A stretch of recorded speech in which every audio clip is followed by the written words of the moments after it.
de Minatitlán estaría incrementando en alrededor de 50,000 barriles diarios las importaciones de gasolina, sumando a las cerca de 400,000 barriles que ya se importan actualmente. Más información, los mexicanos gastan más en diversión, señala el sector turístico. Emocionarse en los parques de diversiones, confiar en el azar de los juegos de casino y ver carreras de caballos son las actividades en las cuales los mexicanos comenzaron a gastar más. Lo anterior es una muestra de lo que la industria del entretenimiento lucha por recuperar los bríos perdidos en los últimos años. Hoy su repunte supera 10% en ventas. Las compañías de entretenimiento como CIE, Las Américas, Kidzania y Six Flags México reconocieron que el comienzo del año ha sido favorable en términos de ingresos. Parte de su éxito se relaciona con la fuerte competencia por captar a los consumidores ávidos de diversión y con los recursos para hacerlo, más que al repunte de la economía. Y el Bester Gordillo Morales acusó al gobierno de Felipe Calderón de pretender fracturar a organizaciones sindicales, principalmente con una política que interfiere en la vida interna de los sindicatos, con la llamada entrega de toma de nota. En entrevista dice que no es hora de que ella deje su posición al frente del Sindicato Nacional de Trabajadores de la Educación. Todavía no ha llegado el momento, no estén soñando, no me voy mañana, ¿qué ganas traen? Esto fue lo que comentó la líder del CENTE. La presidenta de la organización sindical expone que no hay ruptura con el gobierno de Felipe Calderón, pero acepta que hay diferencias fundamentalmente por la política de la Secretaría del Trabajo hacia los sindicatos. Agrega que de parte del gobierno federal se ha intervenido de manera ilegal en la vida de los gremios. Y en México, esto curiosamente, ayer yo estaba investigando un poco acerca de estas cifras, hoy Milenio saca una nota relacionada con esto. En México el 33% busca un empleo en redes sociales. Uno de cada tres mexicanos acude a las redes sociales para buscar empleo, pero únicamente 1% de estos encuentra un trabajo remunerado, según la última encuesta de fuerza laboral realizada por Kelly Services, líder en soluciones en recursos humanos. El sondeo contó con la participación de 97,000 personas en 30 países, que incluye más de 5,000 en nuestro país.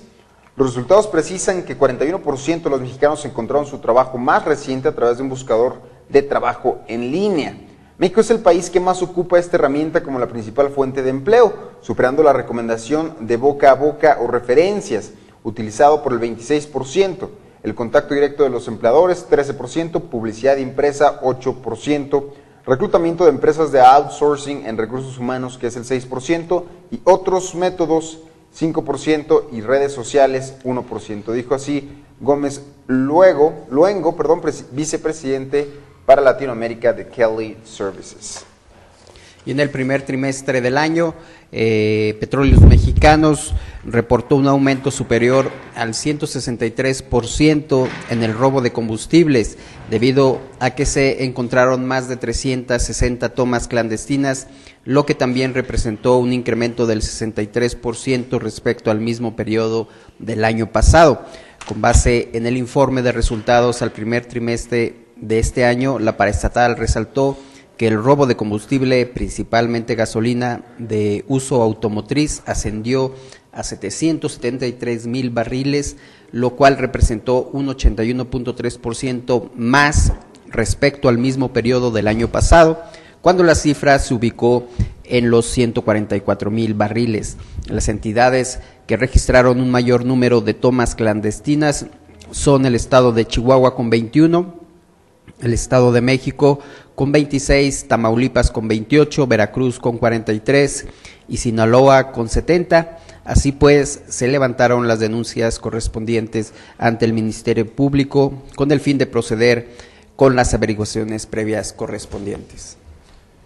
Y aumenta en 6.05% el salario global de los trabajadores del CENTE. La Secretaría de Educación Pública y el Sindicato Nacional de Trabajadores de la Educación concluyeron las negociaciones contractuales con un acuerdo que establece 4.75% directo al salario y 1.3% en prestación, con vigencia a partir del 1 de enero de este año. En un comunicado se informó que el convenio establece un 7.5% para la compensación provisional compactable, CPC, y fortalecimiento a la CPC a partir del 1 de enero de 2011. La rezonificación avanza para igualar en las zonas 2 y 3 el salario base y el número de días de aguinaldo y premio vacacional que se paga en cada entidad federativa del país. Ningún trabajador de la zona 2 en ninguna entidad federativa ganará menos que lo que ganan los de la zona 3 en estas remuneraciones básicas. También 200 millones de pesos para el proyecto de apoyo de tecnologías educativas y de la información y 400 millones de pesos para carrera magistral están en proceso de reforma. Otro punto que contiene el acuerdo es una partida de 524.3 millones de pesos, esto para fortalecer el proceso de la formación, actualización, capacitación y superación profesional. Para creación de plazas se acordaron 450 millones de pesos que serán aplicados cumpliendo con lo establecido en la Alianza por la Calidad de la Educación.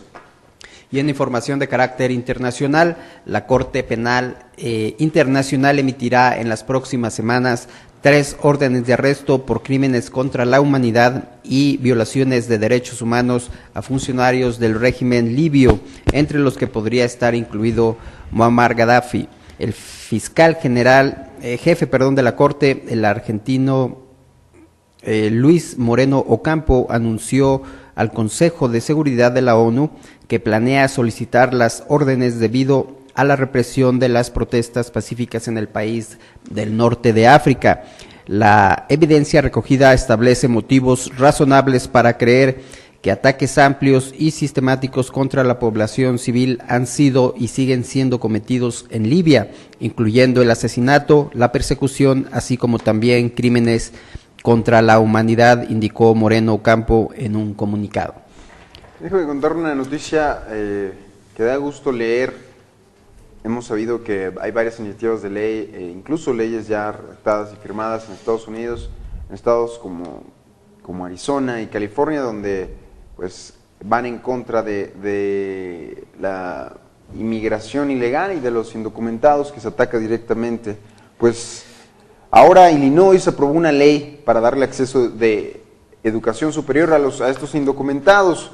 El Senado del estado de Illinois aprobó hoy el proyecto llamado Dream Act, una solución estatal al problema de los jóvenes indocumentados que no tienen acceso a la educación superior. Este proyecto de ley, que propone crear un fondo de becas privado para estudiantes indocumentados que no tienen acceso a los fondos estatales, fue aprobado por 45 votos a favor y 11 en contra.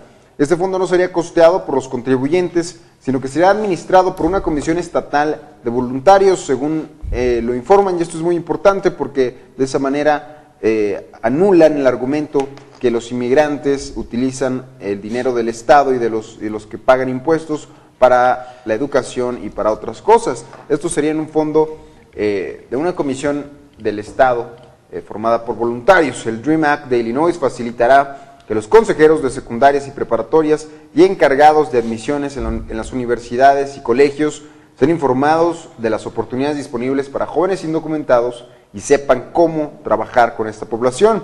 Asimismo, propone otorgar certificados de manejo, licencias, para estudiantes indocumentados de altos rendimientos académicos y elegibles para que puedan movilizarse a los centros de estudios.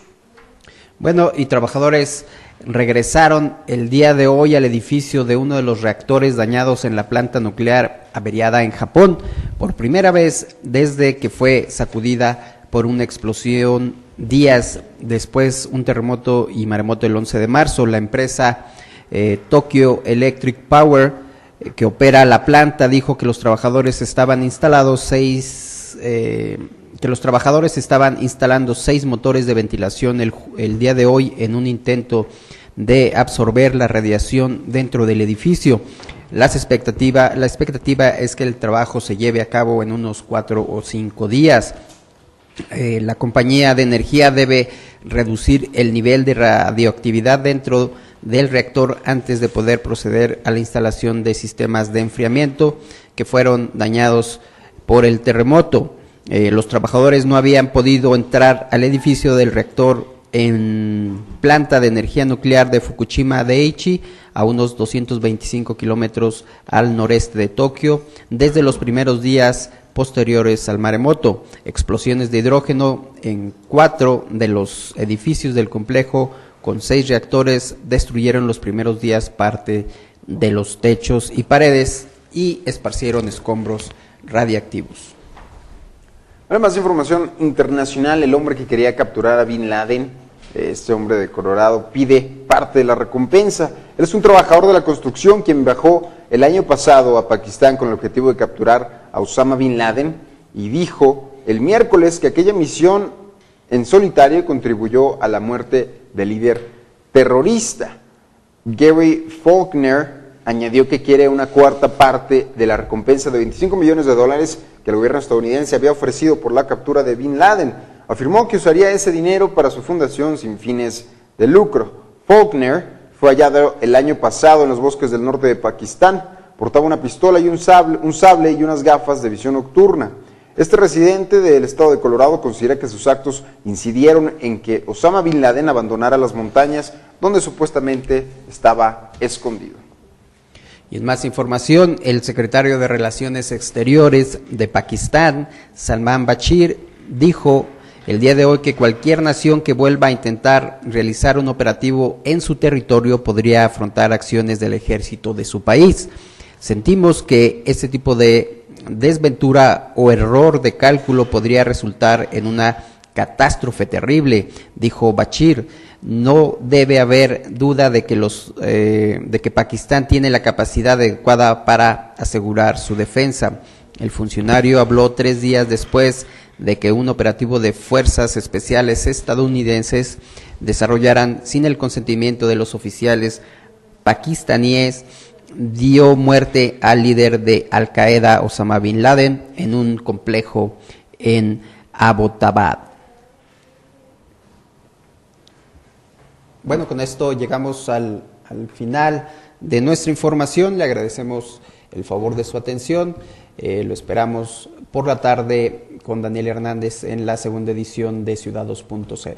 Agradecemos el favor de su atención. Le damos gracias a nuestros compañeros en controles, Víctor Silva, Juan Luis Herrera en las cámaras, Daniela Hernández en la información. Lo esperamos, se queden con nosotros. Nos sintonicen, disculpen, el día de mañana en punto a las 8 de la mañana aquí en Ciudad 2.0.